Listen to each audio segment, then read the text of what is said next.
Good morning. His disciples were used to it by now. I mean, everywhere they went for the last 3.5 years, the crowds gathered. But this was different. This didn't just happen. It was an intentional flash crowd that Jesus created himself. You see, he sent a couple of his disciples out to bring in a donkey, a young colt. And he was approaching Jerusalem at just the right time. It was the Passover week.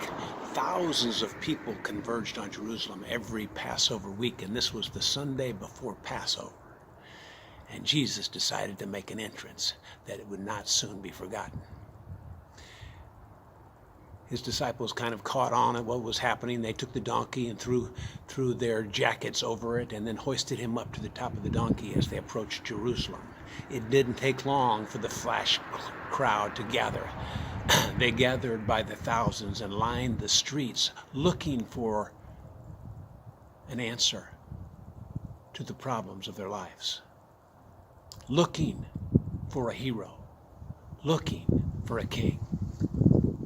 And so as Jesus rode in and the crowds thronged the sides of the street for this makeshift parade, people automatically recognized the prophecy given by Zechariah when he said, "He shall come riding on a donkey, and he shall enter humble and lowly of heart." And here was Jesus.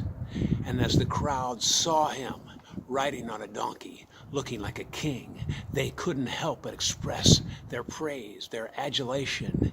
From one end of the road to the other, they lined the streets.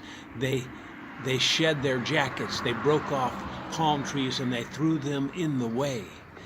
Young and old alike watched. And the story was so significant that all 4 of the gospel writers recorded it. And not only was it told by the gospel writers, but I'm sure every home that evening, the young children or the parents or whoever was there would describe the events that happened that day around the dinner table and ask, what can it mean? What can it mean? And for most people, they knew that it meant something was about to change, that the king was about to make his entrance and that God was about to change things. Things were about to go their direction.